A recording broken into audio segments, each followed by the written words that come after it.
महादेव की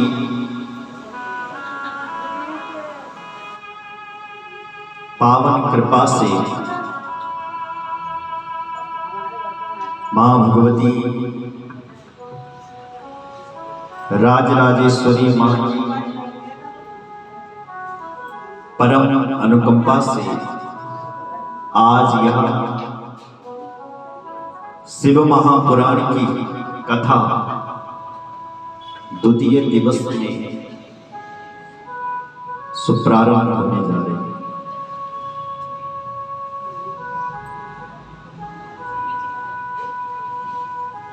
आप सभी भक्तजन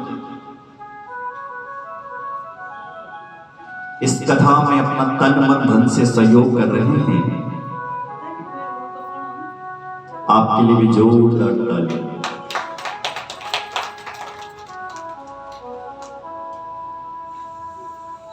जिनके मन में ऐसा विचार आया कि महाराज आपने हमारे इष्ट देवता नागरजा में डिबलो में शिव पुराण की कथा की और अब हम चाहते हैं कि आप देहरादून की पावन धरती पर भी शिव पुराण की कथा करें। ऐसे जिनके मन में ऐसा भक्ति का बीज उत्पन्न हुआ और ये प्रेरणा आपके मन में आई, ऐसी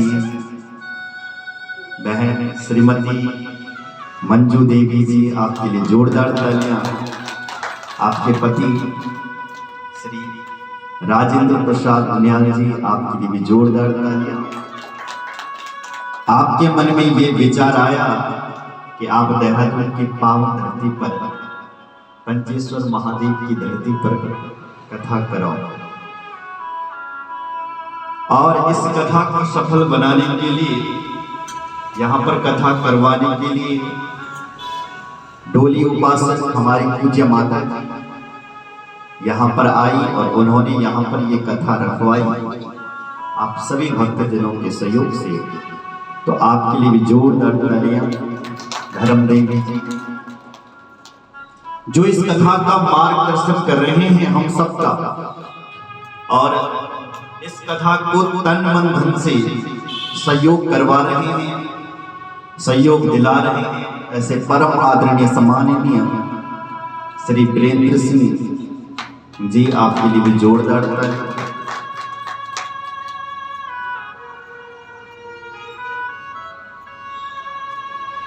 विक्की पवार जी, आपके लिए भी जोरदार ताली। कुलदीप सिंह पवार जी, आपके लिए भी जोरदार ताली। सफल सिंह रावत जी, आपके लिए भी जोरदार तालियां। जगदम्बा नौटियाल जी, आपके लिए भी जोरदार तालियां। और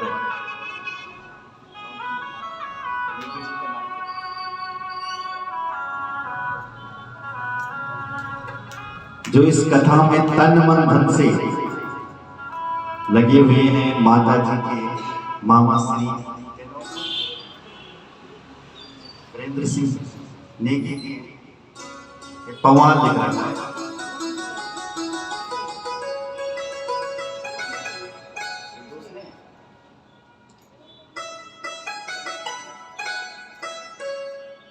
श्री वीरेंद्र सिंह नेगी जी, आपके लिए भी जोरदार ताली। आप इस कथा में तन मन धन से हम सबका मार्गदर्शन कर रहे हैं, इस कथा में आप सहयोग दिला रहे हैं। आपके लिए भी जोरदार तालियां। बहुत बहुत धन्यवाद। आइए इन्हीं शब्दों के साथ इस कथा का शुभारंभ करते हैं। जय सिया राम। हमारे साथ में आए हुए संगीत के ही नहीं अपितु वेद वेदांत के प्रकांड विद्वान आचार्य अंकित प्रसाद नौटियाल जी पहुंचे, आपके लिए भी जोरदार तालियां। हमारे साथ में तबला पर सहयोग दे रहे हैं खड़गाचार्य बैकुंठ आचार्य कृष्णा प्रसाद गैरोला जी, आपके लिए भी जोरदार तालियां। हमारे साथ सहयोग दे रहे हैं आदरणीय कैलाश प्रसाद गैरोला जी, आपके लिए भी जोरदार तालियां। हमारे साथ डोली पर सहयोग दे रहे हैं श्री संजय सिंह रावत जी, आपके लिए भी जोरदार तालियां। हमारे साथ आए हुए ढोल दमाओं पर दास लोग जिनके दमाओं में और ढोल में इतना वादन है कि मां भगवती राजराजेश्वरी ढोल की ध्वनि से नृत्य करने लगती है, ऐसे स्वर संगीत के ढोल वादक भगवान शिव ने जिनको ढोल वादन प्रदान किया है, ऐसे उनके लिए भी जोरदार ताली।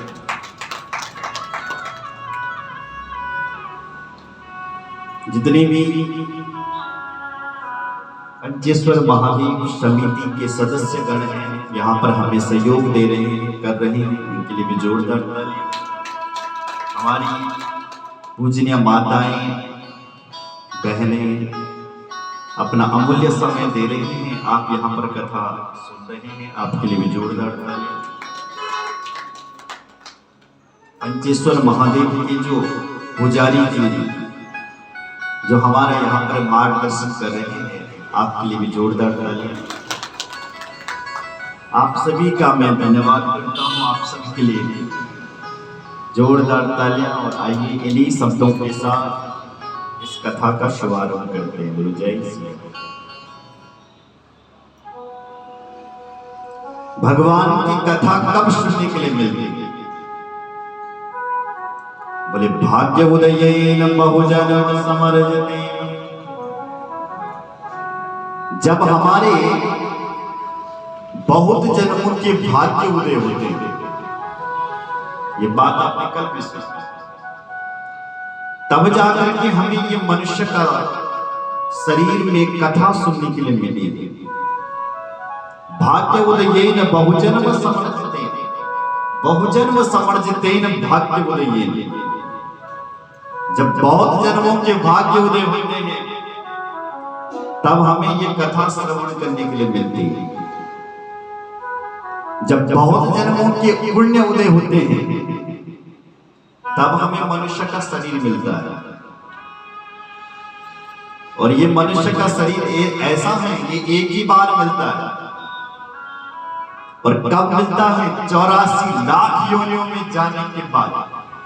यहां से गिनाऊंगा मैं आपको 84 लाख योनियां भी बताऊंगा, कौन कौन से जीव 84 लाख योनियों में जाता है। इसलिए ये मनुष्य का जो शरीर है ना, तो मुझे मिली देव दुर्लभ है। दुर्लभ हो मानुषो देहो देहि नाम क्षण भंगुरा। हमारा जो शास्त्र ये हमने समझोड़ने के, ए मनुष्य दुर्लभ हो मानुषो देहो, पेन जो मनुष्य को शरीर ना मिले बहुत दुर्लभ। देवता भी ऐसा शरीर लेने के लिए तड़पते, प्रभु से प्रार्थना करते हैं कि हमें मनुष्य का शरीर दे। इसलिए इतना बहुमूल्य हमें ये मनुष्य का देह मिला हुआ है।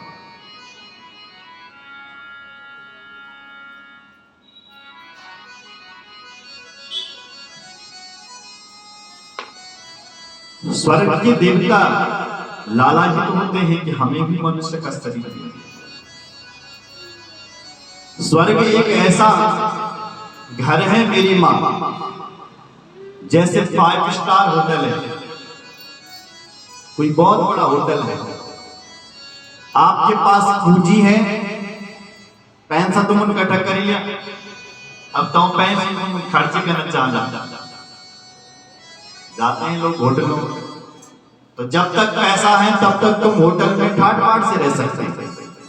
जैसे ही जेब खाली तना लगे पार्टी है, पैसा खत्म, अब होटल छोड़ना पड़ेगा, नहीं तो क्या होगा, धक्का मार के निकाल देंगे होटल वाले। ऐसी ही जब कोई व्यक्ति पुण्य लेकर के स्वर्ग की लालसा करता है, स्वर्ग में जाता है, तो लिखा है जब तक उसके पास पुण्य है तब तक तो वो स्वर्ग में ठाट बाट से रहता, और जनते का पुण्य खत्म हो तो स्वर्ग में तो छीणे पुण्य मृत्यु लोकम विसंति। जैसे पुण्य छीन हुए यानी पैसा खत्म हुआ होटल का, फिर अपने घर आ जाते, ऐसे पुण्य छीन हुआ तो छीणे पुण्य मृत्यु लोकम विसंति, मृत्यु लोक में उसको जन्म मिल जाता है। अब किस चीज का जन्म मिलता है? 84 लाख योनियां है ना, न जाने कौन सी योनि में जन्म मिलता है, तो कर्म के अनुसार उसको जन्म मिलता है। इसलिए कह रहे हैं ये शास्त्र दुर्लभो मानसुदेव। हे मनुष्य, तेरा जो शरीर है ये बड़ा। बोलो जय श्री राम, जोर से बोलो।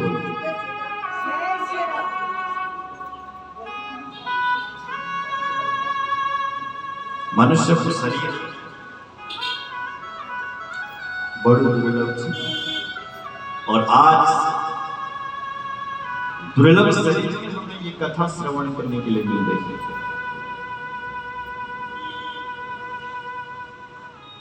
बोलो जय श्री राम।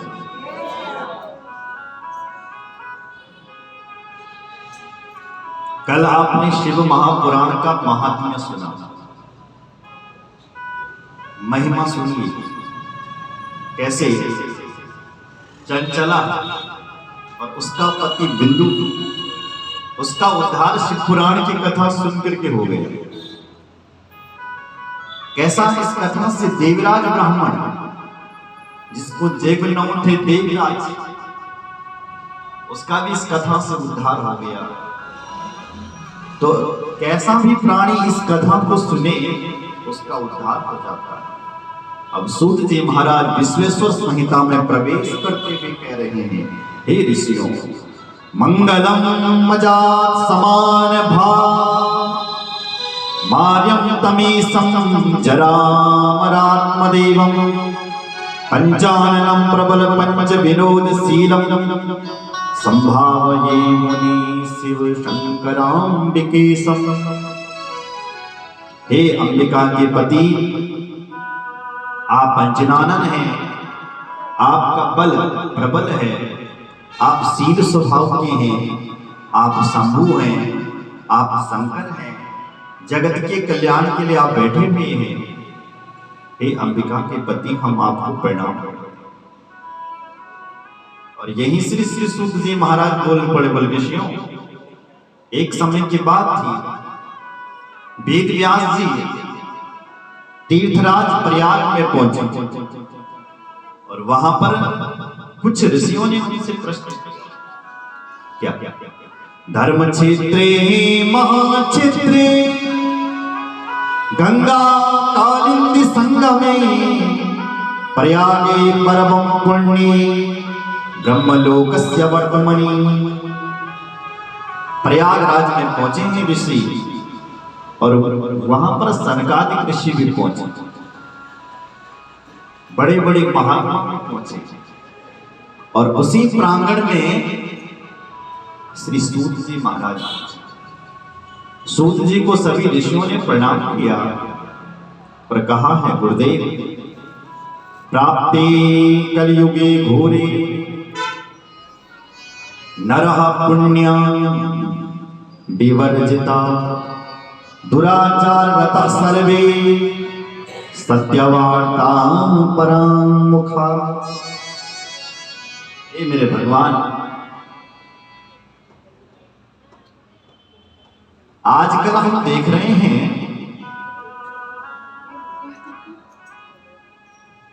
कि घोर कलयुग आ गया। घोर कलयुग नहीं आ गया है, संसार की जीवी व्यक्ति घोर कलयुगी बन रखा है। सीधी बात है। पुण्यम विवर्जिता,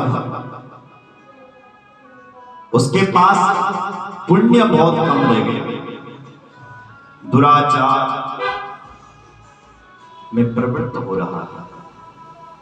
सत्यवार्ता परां मुखः, कलयुग में लोगों ने सत्य बोलना छोड़ दिया, तप करना छोड़ दिया। इसलिए हे रोमहर्ष, ये सूत जी महाराज, तुम योग इन प्राणियों के कुछ दुख नाशक, कुछ संकट नाशक यदि कोई कथा समझते हो, वो हमें आप बताइए, क्योंकि आप सर्वज्ञ हैं। रोमहर्षण सर्वज्ञा भवान वे भाग्य गौरवा पुराण विद्या अखिला व्यासा प्रत्यक्ष मेवा। तुम सर्वज्ञ हैं, पुराणज्ञ हैं, रोमहर्षण हैं, व्यास जी के शिष्य हैं। और इतना ही नहीं, आप अयोनिज हैं। सूत जी का जन्म अग्नि से हुआ है, इसलिए तुम अयोनिज। इसलिए आप हमारे कल्याण के लिए कोई यदि ग्रंथ समझते हैं तो आप हमें सुनाइए। सूत जी मुस्कुरा पड़े और बोल पड़े, ऋषियों मैं तुम्हें भगवान शिव का ग्रंथ सुनाऊंगा, क्योंकि महादेव एक ऐसा देव है जो पूरी धरती पर रहता है। तावत् सर्वाणि क्षेत्राणि विद्यन्ते महीतले तावत् शिव पुराणं हि नोदिष्यति महीतले। तावत् सर्वाणि तीर्थानि, जितने भी संसार में तीर्थ सुने जाते हैं सब शिव जी से हैं। जितने भी धाम सुने जाते हैं सब शिव जी से शुरू है। ऐसा कोई धाम नहीं होगा जहां महादेव नहीं होगा। महादेव से परे कुछ नहीं, महादेव की पूरी धरती। बोलो जय श्री राम। धाम उसे कहते हैं जहां मिट्टी की महिमा होती है, जहां भूमि की महिमा होती है उसे धाम कहते हैं, और जहां जल की महिमा होती है उसे तीर्थ कहते हैं। जैसे हरिद्वार जल की महिमा है, वहां तीर्थ है। और जहां जगह की महिमा हो उसे धाम कहते हैं। वृंदावन वहां की जगह बड़ी पावन है, बड़ी दिव्य है। आज भी कोई वृंदावन में जाए सबसे पहले जगह को प्रणाम करता है। इसलिए कौन सी जगह है जहां महादेव नहीं रहते? तथापि तस्य महात्म्यं वक्षे किंचित वो नद्या चित्तमाधाय शृणुया व्यासेनोक्तं पुरा मम। इसलिए महादेव की धरती पर हम बैठे हैं। आप सब ऋषि भी महादेव की धरती पर बैठे हैं। जीव के कल्याण के लिए ऋषियों सत्संग चाहिए। विषय थोड़ा गंभीर है, समझ में कम आएगा। बोलो जय श्री राम। जीव के कल्याण के लिए सत्संग चाहिए। अब सत्संग किसे कहते हैं? सत्य स्वरूप परमात्मा से मिलन ही सत्संग है। सीधी बात, सत्संग यानी सत्य, सत्य से मिलन। प्रश्न उठता है कि ये सत्य कौन है? सत्य परमात्मा है। आप लोग बड़ी तुम सत्य निश्चित, मैं भी सत्य नहीं। सत्य भगवान है, सत्य ईश्वर है, सत्य सूर्य है। कैसे है? सूर्य भगवान को आप देखोगे, सूर्य भगवान 100 साल पहले भी था, आज भी है, और 100 साल बाद भी रहेगा। उसी सत्य कहते हैं। हम लोग 100 साल पहले नहीं थे और न ही 100 साल बाद रहेंगे, इसलिए हम असत्य हैं। लेकिन परमात्मा सत्य है। तो 100 साल पहले भी था, आज भी है, और 100 साल बाद भी रहेगा। वही सत्य है। तो उस सत्य से मिलन ही सत्संग है। ये क्या है? सत्संग। और यहां क्या हो रहा है? भगवान से मिलन। भगवान से मिलन ही तो हो रहा है, प्रभु से परिचय करा, इसलिए सत्संग हो रहा है। इसलिए ऋषियों जीवन में सत्संग बहुत जरूरी है। सत्संगमेन भवति श्रवणं पुरस्तात् संकीर्तनं पशुपते रथतन्त्रिणं स्यात् सर्वोत्तमं भवति तन्मननं तदन्ते सर्वं हि संभवति शंकर दृष्टिपाते।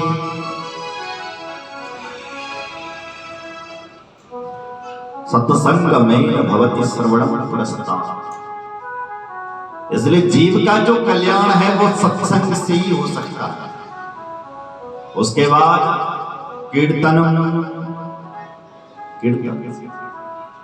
सर्वोत्तमं भवति तन्मननं कृतंते।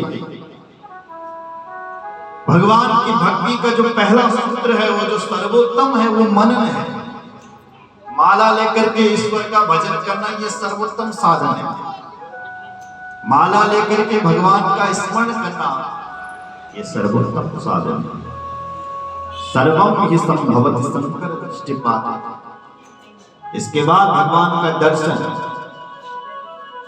ये सबसे बड़ा पुण्यशाली है। बोले जय श्री राम। सूत जी ने ये बात कही और कहा कि ऐसा मुझे मेरे गुरुदेव ने कहा। सत्यम वस्तु मुने दध्या साक्षात कारण गोचरा शशिभूत सहायोत्र तपस्या रसिकृते।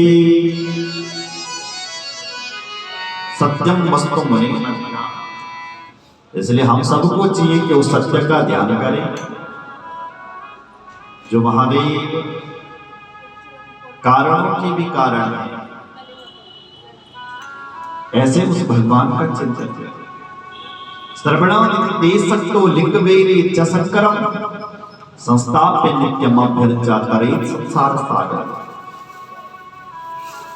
भगवान शिव संसार सागर से हमारी मुक्ति कर देगा।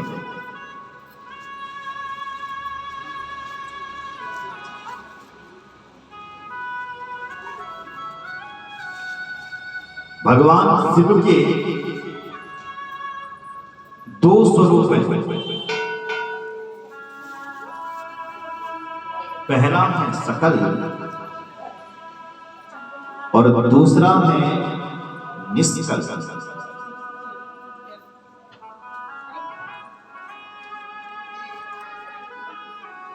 सकल क्या है?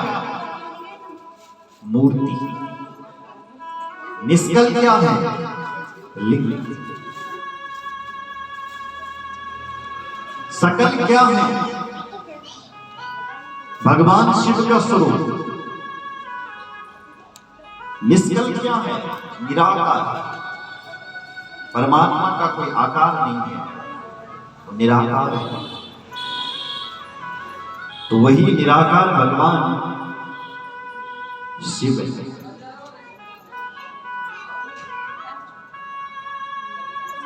कुछ लोग कहते हैं हम आकार को नहीं मानते, निराकार को मानते हैं। लेकिन निराकार कौन है? शिव है। जो लिंग में विराजमान है वो निराकार है। बोलो जय श्री राम। जो मूर्ति में विराजमान है वो सगुण साकार है। इसलिए अपिलिंगे च वैरे च नित्यम अभ्यर्चते जने आब्रह्मत्वात् तन्येषा निष्कलत्वं नहीं क्वचित्।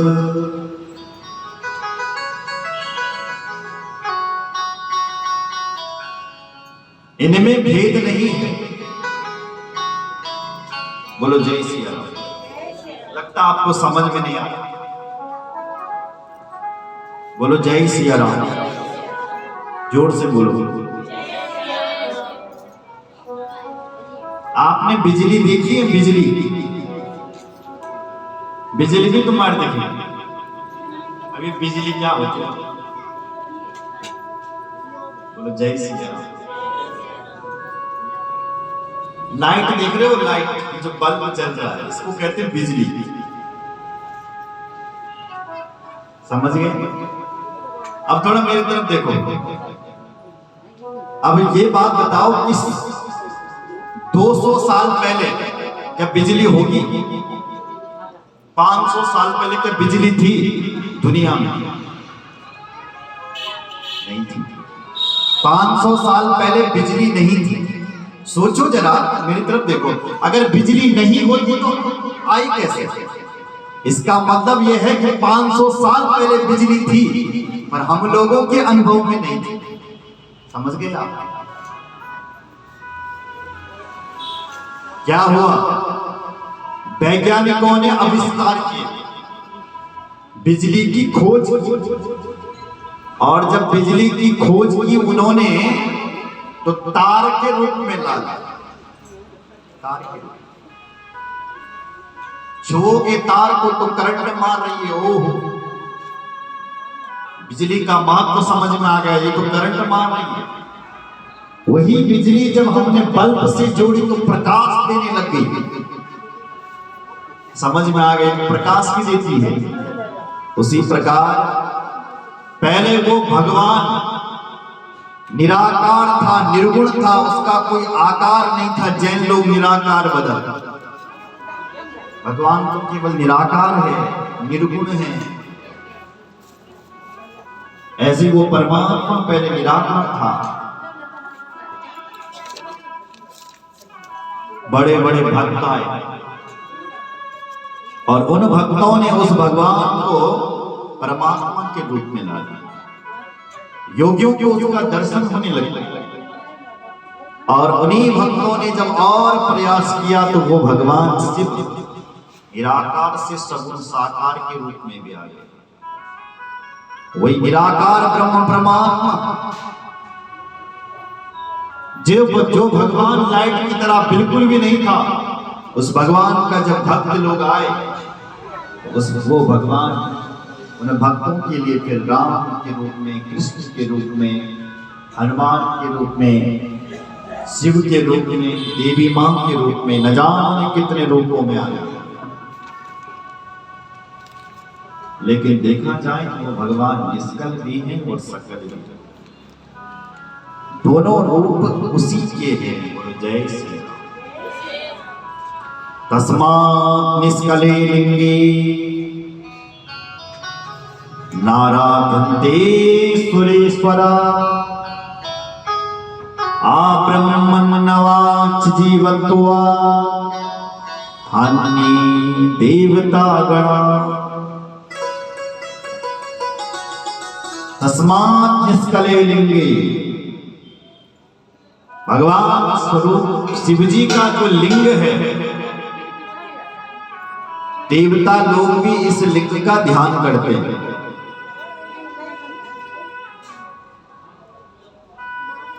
देवता भी इस भगवान शिव की लिंग की पूजा करते हैं। आप ब्रह्मत्वा जीवत्वा सभी लोग करते हैं। महादेव की पूजा मूर्ति में नहीं होती,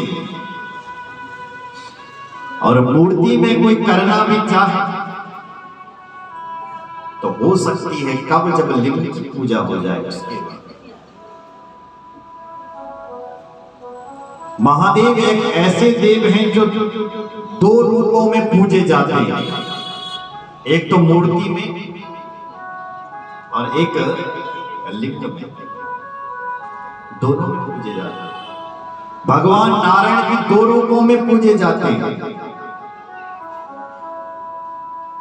नारायण भगवान एक तो लिंग में, नारायण भगवान का जो लिंग है वो शालिग्राम रूप में पूजे जाते हैं, पत्थर के रूप में। और एक भगवान नारायण की जो मूर्ति होती है उसमें भी पूजे जाते हैं। भगवान शिव एक लिंग में पूजे जाते हैं और एक मूर्ति में पूजे जाते हैं। गजब की बात देखिए, आपने भगवान शिव का मंदिर बनाया है और यदि तुमने मूर्ति रख दी भगवान शिव की, लिंग नहीं रखा, तो आपकी पूजा अधूरी है।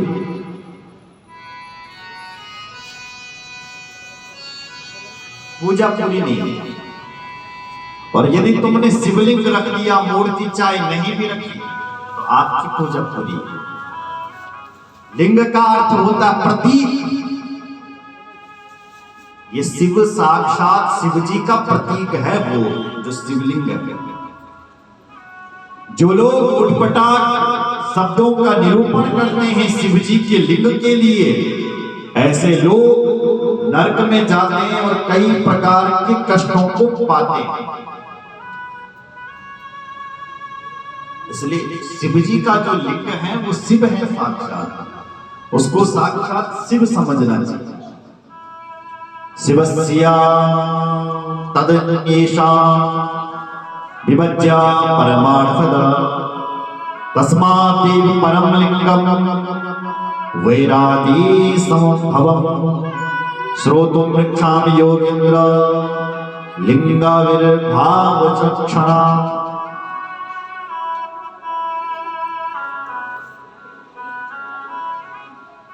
भगवान शिव का साक्षात लिंग है, लिंग कोई और नहीं है, भगवान शिव ही लिंग के रूप में प्रकट हुए। ऋषियों ने प्रश्न किया, गुरुदेव भगवान शिव लिंग के रूप में कहां प्रकट हुए, कैसे प्रकट हुए, आप हमें ये विस्तार से बताओ महाराज।